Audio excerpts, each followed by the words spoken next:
सामने आती है। और उसके बाद अब आप देखिए कि पीएफआई के बैन होने के बाद मनसे के कार्यकर्ताओं ने मिठाइयां बांटी हैं, पटाखे जलाकर इस बैन का स्वागत किया है। चारों तरफ खुशियां हैं इसलिए क्योंकि ये पीएफआई देश विरोधी गतिविधियों में शामिल था और टेरर फंडिंग, टेरर कनेक्शन की जो सारी जानकारी निकलकर सामने आती थी उसमें पीएफआई का बार बार नाम आ रहा था। लोग चाहते थे कि पीएफआई बैन हो और अब जब गृह मंत्रालय के द्वारा ये कदम उठाया गया तो आप देखिए लोग मिठाई हाथ में लेकर मृदुल मिठाई खिला रहे हैं एक दूसरे को, पटाखे फोड़ रहे हैं और मनसे के कार्यकर्ताओं का जश्न दिख रहा है। बिल्कुल, राज ठाकरे की पार्टी महाराष्ट्र नवनिर्माण सेना के कार्यकर्ता मिठाइयां बांट रहे हैं और आपको याद होगा पीएफआई को लेकर किस तरीके से एमएनएस मुखर रही है और अब कार्यकर्ताओं ने पटाखे जलाकर मिठाइयां बांटकर यह बता दिया कि देश विरोधी जो भी गतिविधि करेगा उस पर जब कार्रवाई की जाएगी तो उसका स्वागत किया जाएगा। और यही तस्वीर हम आपको पुणे से दिखा रहे हैं। आप देखिए एमएनएस के कार्यकर्ता अलग अलग जगह से मिठाइयां बांट रहे हैं, पटाखे जलाकर इस फैसले का स्वागत कर रहे हैं। बिल्कुल, दो तस्वीर हम आपको दिखा रहे हैं, पटाखे फोड़े जा रहे हैं, मिठाइयां बांटी जा रही हैं और ये तस्वीर बताने के लिए पर्याप्त है कि चाहे वो मनसे के कार्यकर्ता हो या कॉमन पीपल हो, वो कितने खुश हैं क्योंकि ये पीएफआई जिस पर तमाम आरोप लगे हैं, इस पर आरोप लगे आतंकी घटनाओं में शामिल होने के, इस पर आरोप लगे हैं 2047 का जो डॉक्यूमेंट निकलकर सामने आया था कि भारत को इस्लामिक स्टेट बनाएंगे, इस पर तमाम तरह के गंभीर आरोप लगते रहे। और जब जांच हुई तो जांच के बाद जो तथ्य निकलकर सामने आए उसके बाद अब ये एक्शन हुआ है और एक्शन का रिएक्शन आप देखिए लोगों के द्वारा। यहाँ पर मनसे के कार्यकर्ता खुशियां मना रहे हैं, जश्न मना रहे हैं, पटाखे फोड़ रहे हैं, मिठाई बांट रहे हैं। बिल्कुल, और हमारे तमाम सहयोगी इस वक्त हमारे साथ जुड़ चुके हैं। सृष्टि जुड़ गई हैं, सुमित हमारे साथ जुड़ गए हैं, दीपेश हमारे सहयोगी हैं, अमित हमारे साथ जुड़ चुके हैं, सुजाता जुड़ गई हैं और विशाल भी हमारे साथ जुड़ चुके हैं। लेकिन सबसे पहले सृष्टि, हम आपका रुख करेंगे। बड़ी कार्रवाई की गई है और मनसे के कार्यकर्ता मिठाइयां बांट रहे हैं, पटाखे फोड़ रहे हैं। मुंबई में ही आप हैं, क्या तस्वीर देख पा रही हैं?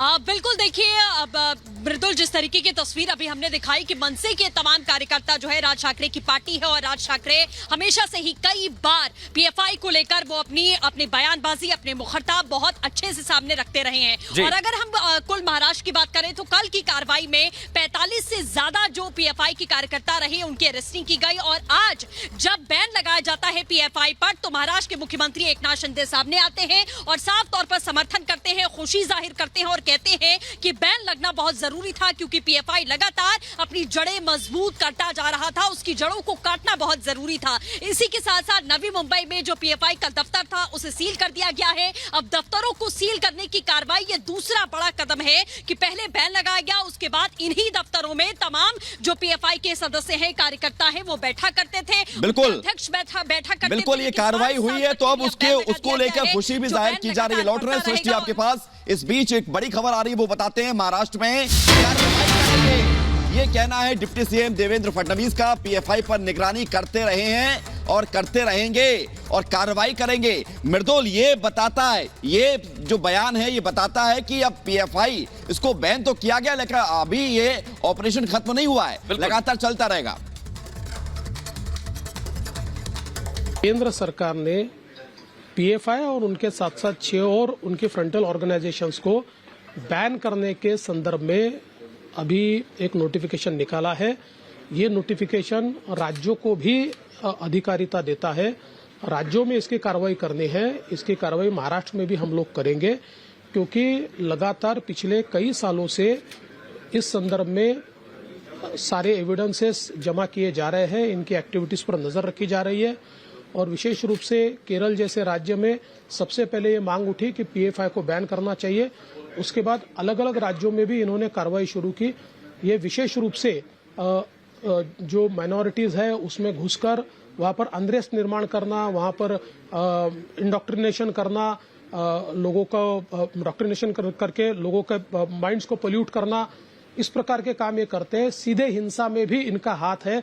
विशेष रूप से पिछले समय महाराष्ट्र में जो त्रिपुरा में घटना ही नहीं घटी उसके विजुअल्स तैयार करके मानो त्रिपुरा में मस्जिदें जलाई जा रही है, ऐसे गलत विजुअल्स डालकर महाराष्ट्र में भी इन्होंने दहशतगर्दी करने का प्रयास किया। यहाँ पर अलग अलग प्रकार से लोगों को भड़काने का प्रयास किया।